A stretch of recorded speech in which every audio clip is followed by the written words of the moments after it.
Bonjour à tous, on se retrouve pour une nouvelle vidéo sur la chaîne TechSapma, cette fois-ci pour vous parler de Shadow. Donc Shadow, si vous ne savez pas, c'est un PC gamer sur le cloud. Donc vous, en gros, vous streamez ce PC sur votre PC à la maison ou sur un boîtier que peut fournir Shadow justement, ou même sur un téléphone, sur Android ou autre chose. Et puis vous pouvez genre jouer à des jeux AAA ou autre chose parce que le Shadow est équipé de 4 cœurs 8 threads Xeon à 3,2 GHz d'ailleurs maintenant, 12 Go de RAM et une GTX 1080. Donc vraiment ce qu'il faut pour jouer dans de bonnes conditions. Toutefois, moi ce que je voulais tester aujourd'hui, c'est justement les capacités de montage de Shadow, voir si on peut monter facilement des vidéos et genre si ça marche plutôt bien. Petite précision aussi, on fera une autre vidéo où je vous montrerai si c'est possible d'enregistrer ou de streamer sur Shadow. Et aussi la troisième vidéo, ce sera genre résumé, genre on fera une review complète de Shadow, de toutes ses capacités. Donc ça permettra un petit peu de résumer tout ça. Donc, première vidéo comme j'avais dit, on va regarder les capacités de montage. Donc voilà à quoi ça ressemble la fenêtre Shadow quand vous le lancez. Vous pouvez personnaliser la résolution. Là je l'ai mis en Full HD, enfin par défaut c'est en Full HD d'ailleurs. Donc là elle est en Full HD sur mon écran qui est plus haut que Full HD, donc c'est pour ça que vous le voyez un petit peu différemment. D'ailleurs du coup on va passer sur une autre vue où voilà, je vais juste le mettre. Oups. Voilà, ma capture de fenêtre ne marche pas très bien, donc vous m'excuserez. Voilà, comme ça marche bien. Donc c'est pas parfaitement centré au niveau de l'écran, mais comme je le dis, ma capture de fenêtre marche pas très bien. Ça me fait ça actuellement avec ma capture de fenêtre, sans aucune raison, je ne comprends pas. Alors que la première fois que j'ai utilisé, ça marchait parfaitement. Enfin bref, du coup, je vais utiliser Adobe Premiere pour le montage. Pourquoi? Parce que c'est ce que j'utilise tout simplement. C'est aussi un logiciel de montage plutôt lourd, donc je pense que ça devrait donner on va dire un résultat réaliste. Donc c'est à dire si vous arrivez à faire des vidéos sur Premiere sur un Shadow, utiliser Vegas ou même un programme plus léger ne devrait vraiment pas poser de problème. Alors j'ai un fichier vidéo ici, c'est un fichier Full HD 60 fps d'un gameplay Minecraft, donc c'est on va dire une bonne façon de voir si c'est édité ça. Donc évidemment il y en a qui voudraient peut-être éditer en 4K et tout ça. Je ne ferai pas de test en 4K, moi je vais vraiment essayer de voir s'il y a possibilité d'éditer des vidéos en 60 fps Full HD, parce que c'est selon moi le saint graal un petit peu de YouTube en ce moment. Aller au-dessus c'est un petit peu, ça sert à rien, et aller en dessous c'est un petit peu gâcher justement le truc. Du coup, créer un nouveau projet, on va l'appeler test, comme ça sera plus simple. Hop, on va utiliser les dossiers par défaut d'Adobe Premiere. De toute façon il n'y a qu'un seul disque dur sur le Shadow. Donc c'est d'ailleurs un truc que je me demande le plus, et selon moi l'un des problèmes qu'on va avoir le plus possible avec ça, c'est que le disque dur, comme vous pouvez voir, des fois se fait vite surcharger, et donc on pourra voir si justement ça pose problème lors de l'édition. Là comme vous pouvez voir, déjà j'ai déjà créé le projet, j'ai l'impression qu'il a, il a énormément de mal à charger juste Premiere. D'habitude j'utilise mon PC principal pour éditer sur Premiere, donc c'est un Ryzen 7 1700X, 32 Go de RAM et tout ça, et il est sur SSD évidemment. Donc mon point de comparaison c'est le meilleur cas possible, vraiment c'est genre les meilleures conditions possibles pour éditer des vidéos. Du coup je vous dirais, selon le meilleur cas possible, qu'est-ce que ça donne? Est-ce que c'est suffisant? Est-ce que c'est genre ça sert à rien, ou est-ce que c'est un petit peu nul? En tout cas jusqu'à maintenant là c'est plutôt mauvais, parce que là il met un petit peu de temps à charger, hein. J'essaye de le forcer un petit peu à reprendre la main là, mais ah si, voilà, enfin ça a apparu. Ok, j'ai créé une séquence, mais on va utiliser une autre séquence. Ok, alors déjà visiblement il a un petit peu du mal à charger un projet sur Shadow directement, donc ça c'était un petit peu particulier, je ne sais pas trop pourquoi il a eu autant de mal. Une chose est sûre, on va voir si par contre dans l'édition ça marche bien. Donc déjà au niveau du retard, du lag entre justement le PC où je stream et Shadow, alors j'ai pas une fibre optique ou autre chose, mais j'ai genre une bonne connexion. Donc j'ai un ping raisonnable avec Paris, les PC Shadow sont certainement à Paris, donc ça doit être un ping de 30 ms. Et malgré ça, franchement ça répond plutôt bien. Vous voyez que là, hop, je glisse, dépose, ça marche plutôt bien. Donc déjà ce point là, c'est une bonne nouvelle, ça ne devrait pas trop poser de problème s'ils avaient un ping raisonnablement bon en tout cas. Ok, alors maintenant, voyons si le reste ça marche plutôt bien. Donc en temps normal, moi ce que je ferais, c'est une petite édition du son vite fait, justement dans Adobe Audition. Donc j'ai envie de voir déjà si Adobe Audition se lance rapidement, si on peut modifier rapidement le son en mettant quelques effets sonores. Non, ça va, le temps de lancement est plutôt raisonnable. Franchement pour Adobe Audition ça va. Ok, alors par contre là je ne sais pas ce qu'il m'affiche comme fenêtre. Ah, ça c'est juste Adobe Audition qui me... C'est parce que je le lance pour la première fois. Ok. Et si on par exemple un effet de normalisation pour voir, ou peut-être même un effet pour retirer le bruit. Donc si on va chercher justement peut-être un petit peu de bruit là, bon je sais pas si on trouvera forcément du bruit, je vais essayer de trouver du bruit. Là on a un petit peu de bruit, on va le faire CTRL-P, voilà, capturer l'impression du bruit. Et on va essayer de retirer cette impression du bruit, donc voir un petit peu le temps qu'il prend. Alors là le fichier fait un petit peu moins de 20 minutes, donc c'est raisonnable, hein. Et honnêtement là ça va, ça prend un bon temps en fait, je veux dire ça ne change pas par rapport à mon PC principal, donc ça c'est plutôt une bonne nouvelle.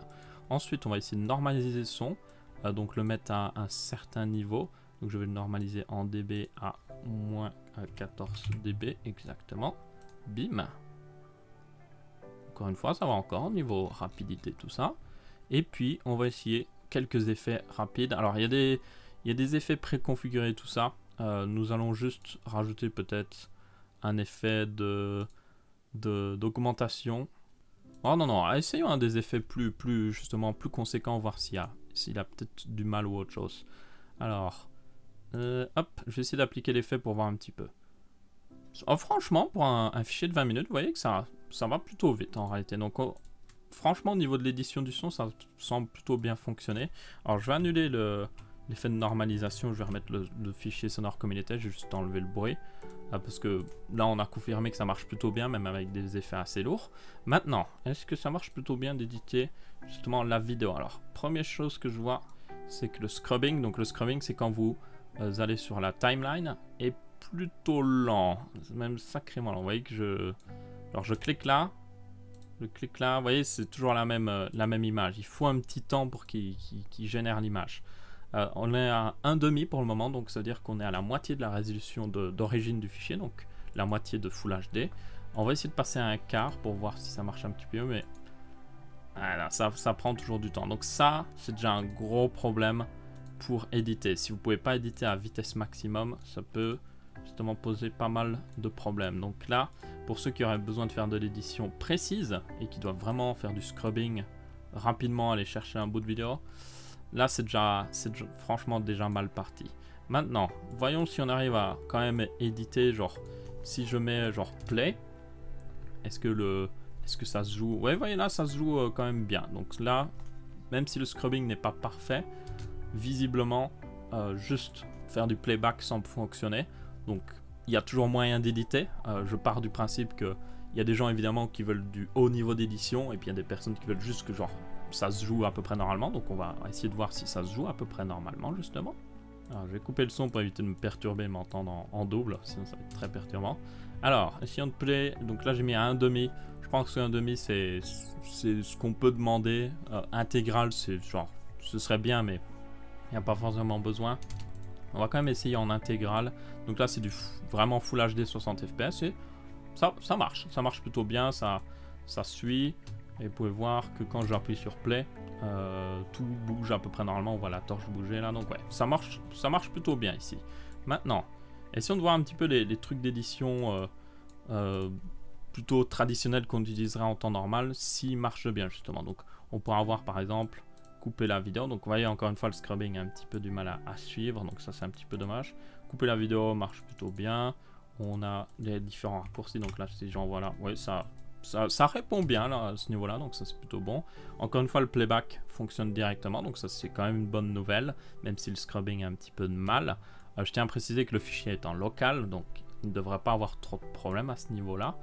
J'ai l'impression que la première est... ouais, non, j'allais dire première a peut-être généré un peu plus de fichiers de pré-rendu, mais vous voyez que ça prend... ah là, ça a l'air d'être plus rapide au début du fichier, donc peut-être que première prend le temps aussi de générer un petit peu plus de fichiers de pré-rendu. Après, normalement, en bas à droite, vous devriez voir, genre, s'il est en train de justement générer des fichiers de pré-rendu, et là, il les a déjà générés, donc je pense que c'est plutôt qu'il a déjà encodé cette partie-là de la vidéo, et du coup, il a plus facile à y aller. Donc là, ce serait peut-être plutôt un problème justement du processeur qui ne suit pas totalement. Ok, maintenant, essayons d'autres effets plus compliqués. Donc là, éditer semble plutôt bien fonctionner, scrubbing un petit peu lent, mais ça va encore. Maintenant, essayons de mettre un petit peu un luxe, par exemple, donc retouche de couleur, voir si ça passe bien. Donc par exemple, on pourrait être... vous voyez là, on pourra avoir, hop, on va mettre des couleurs plus dramatiques, voilà, hop, on va juste mettre légèrement plus dramatique. Et puis on va peut-être augmenter un petit peu les tons foncés, parce que peut-être qu'il fait un peu trop sombre. Et puis on va légèrement booster la saturation pour que ce soit plus coloré. Voilà. Juste pour mettre un petit peu de charge justement sur Premiere, voir s'il arrive à suivre. Et playback plutôt bon. Hop, ouais, ça marche très bien, comme vous pouvez voir. Nos problèmes au niveau du playback, malgré le luxe. Donc ça, c'est plutôt une bonne nouvelle. Maintenant, essayons peut-être des effets quotidiens qu'on utilise. Je pense que le plus fréquent, c'est le flou, justement, un petit flou gaussien. Par exemple, vous avez besoin de mettre un titre par-dessus. D'ailleurs, on peut utiliser aussi les titres pour voir si ça passe. Hop, essayons un petit...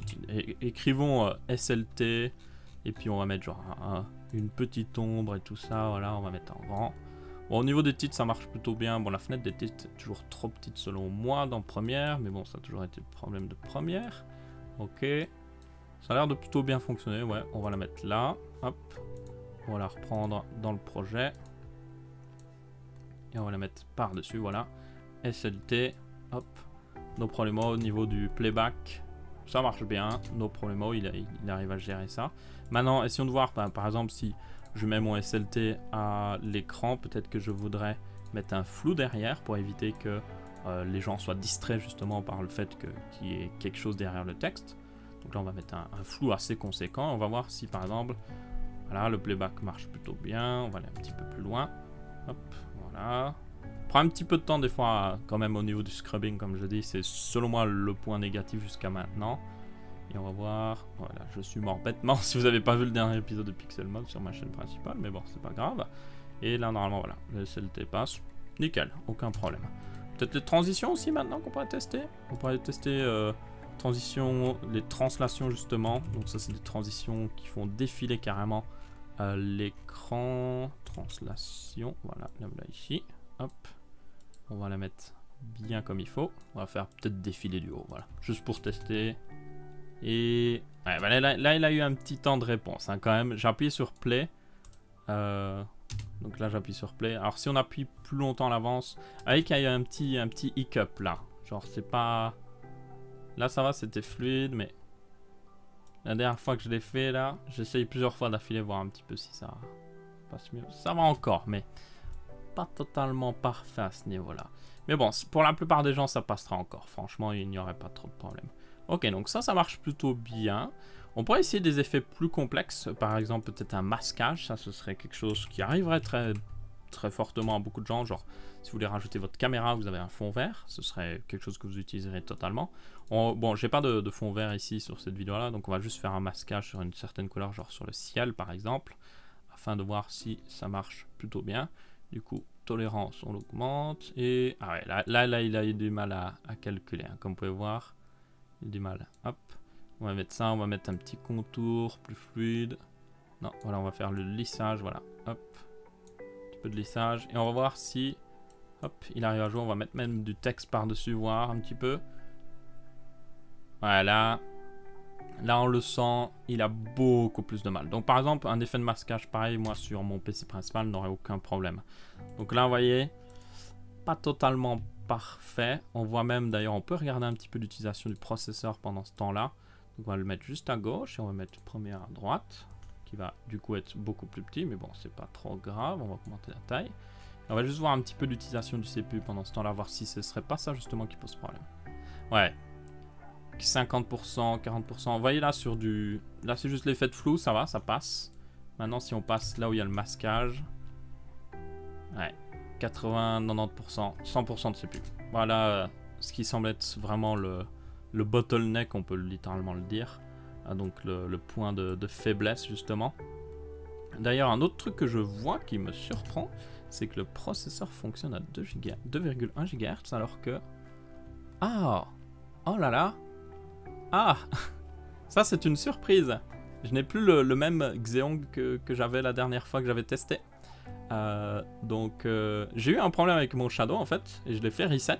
Sauf qu'ils m'ont mis un autre Shadow visiblement. Et je suis retourné sur un Xeon qui... Alors c'est un Xeon Weaker celui-là, c'est le... On peut regarder d'ailleurs. C'est un Xeon E2620 V4. Et c'est un Xeon, si je me souviens bien, oui, qui a Weaker, 16 threads et surtout le gros problème 2,1 GHz. Donc la dernière fois que j'avais regardé sur mon Shadow avant de le reset, j'avais un Xeon 3 à 3,2 GHz justement. Donc visiblement, ils ont fait une petite bourde ici. Pas de chance pour eux. Bon, déjà, première chose, ça veut dire qu'il y a des gens qui ont de la chance, qui tombent sur les bons Xeon, et il y a des gens qui n'ont pas de chance, comme par exemple moi en ce moment-là, qui est sur le mauvais Xeon, qui est beaucoup plus lent. 2,1 GHz par rapport à 3,2 GHz, c'est le jour et la nuit. C'est vraiment le jour et la nuit. Et du coup, là, c'est vraiment dommage parce que on arrive à peu près bien éditer une vidéo, mais c'est juste que si on avait le Xeon un petit peu plus puissant, en fait, on pourrait éditer la vidéo sans aucun problème. Encore une fois aussi, il y avait le scrubbing qui avait du mal. Donc si je saute ici dans la vidéo, qu'est-ce qui prend le plus? Processeur un petit peu... Ouais, surtout le processeur, j'ai l'impression que c'est le processeur qui est juste un petit peu de mal quand on fait un saut en avant comme ça. C'est dommage, c'est dommage. Du coup, le truc c'est que, on va dire, l'expérience d'édition est raisonnable. Je pense que la plupart des gens n'auraient pas de problème, mais elle pourrait être clairement meilleure si tout le monde avait accès justement au Xeon à 3,2 GHz. Et là, je trouve ça dommage parce que le support technique m'a dit clairement, ben, on va reset votre Shadow. Sauf que non, ils n'ont pas reset le Shadow. Ce qu'ils ont fait, c'est qu'ils m'ont passé un autre Shadow qui n'avait pas le même Xeon. Donc ça, c'est franchement décevant. Personnellement, je trouve que c'est vraiment décevant. Parce que du coup, tout le monde n'est pas à la même enseigne. Et du coup, ben... on peut se retrouver avec un Xeon qui est beaucoup moins puissant d'un coup alors qu'on avait un meilleur Xeon. Sinon au niveau du reste, la GTX 1080 semble bien tenir. D'ailleurs, on peut essayer aussi un petit test de rendu. Alors je vais retirer l'effet de masquage ici qui était peut-être un peu trop abusé. Je vais laisser le reste.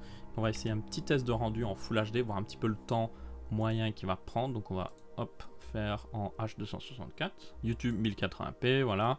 C'est du 16 Mbps, c'est à peu près réaliste. Du coup ce sera parfait. Et on va juste faire test.mp4 dans, on va dire, on va le mettre sur le bureau, peut-être ce sera plus simple, hop. Et on va juste voir un petit peu le temps que ça prend, tout simplement. Voir un petit peu combien de temps il fait. Donc, je vous rappelle, c'est un fichier de 19 minutes et 53 secondes. Et donc là, on va voir un petit peu. Je vais attendre que ça stabilise le temps, voir un petit peu le temps vraiment que ça prend. Temps de rendu assez raisonnable au final. J'ai l'impression que là c'est sauvé par le fait que justement il y a l'accélération GPU et aussi par le fait que on a quand même, même si la fréquence CPU n'est pas énorme, on a quand même 4 cœurs et 8 threads surtout, et du coup ça aide. Là c'est en train d'accélérer, donc je suppose qu'il y a peut-être un peu moins d'effet, mais à mon avis ça prendrait à peu près le temps de la vidéo au niveau rendu, donc ça va encore, franchement, ça va encore au niveau du temps de rendu. Donc ça c'est plutôt une bonne nouvelle pour ceux justement qui du coup auraient peut-être un petit peu peur de ça. Après, je l'ai précisé, mais je le reprécise, je n'ai pas mis une énorme quantité d'effets par-dessus. Donc si vous commencez à mettre des trucs par-dessus, des effets encore en plus, un luxe, un masquage, alors là, le temps de rendu va exploser. Donc attendez-vous à ça. Ce qui est un petit peu dommage d'ailleurs, mais c'est un petit peu le problème justement. Donc, conclusion time. Déjà, soyez chanceux, tombez sur le Xeon 3,2 GHz, ce qui selon moi ne devrait pas être le cas. Tout le monde devrait être upgrade vers des 3,2 GHz justement, mais bon, je suppose qu'ils sont en train d'upgrade justement. J'essaierai de voir, j'enverrai un mail pour voir un petit peu si j'ai plus d'informations. D'ici la prochaine vidéo, vous aurez plus d'infos là-dessus. Un autre truc aussi, du coup, c'est que l'expérience est pas mal, honnêtement, ça va. C'est pas aussi bien qu'un vrai PC haut de gamme. On a aussi quelques autres désavantages évidemment, c'est que si vous voulez faire l'édition, il faut mettre les fichiers sur le Shadow. Le Shadow n'a que 256 Go d'espace, donc il faut les transférer via internet et tout ça. Heureusement, il télécharge très vite, donc c'est juste l'upload qui va prendre du temps. Après, ça peut être moins un problème si vous avez justement fait ces fichiers sur le Shadow, donc si vous avez enregistré votre vidéo sur le Shadow. Donc ça, ce sera pour la prochaine vidéo. L'édition, ça passe, honnêtement. Pas trop d'effets, donc ce serait plutôt, pour moi vraiment, ça... Le public visé, ce serait peut-être plutôt quelqu'un qui justement veut éditer son gameplay de jeux vidéo. Donc pas quelqu'un qui veut faire du méga montage ou autre chose. Ne pensez même pas à After Effects, franchement, selon moi. Parce que là, juste le masquage c'est juste un avant-goût d'After Effects. After Effects est beaucoup plus lourd que le masquage que j'ai utilisé. Donc franchement, je ne l'utiliserai pas pour faire de la méga édition. Mais juste éditer du gameplay, copier, coller, boucler les trucs, rajouter une petite image de temps en temps par-dessus, un petit peu de luxe ou autre chose, ça passe, aucun problème à ce niveau-là. Maintenant, la question qui pourra se poser, du coup, c'est voir si on pourra justement enregistrer des vidéos dessus sans trop de problèmes et même peut-être streamer. Et ça, on y répondra justement la prochaine fois. En attendant, j'espère que vous avez bien apprécié cette petite vidéo sur Shadow et voir si on peut éditer.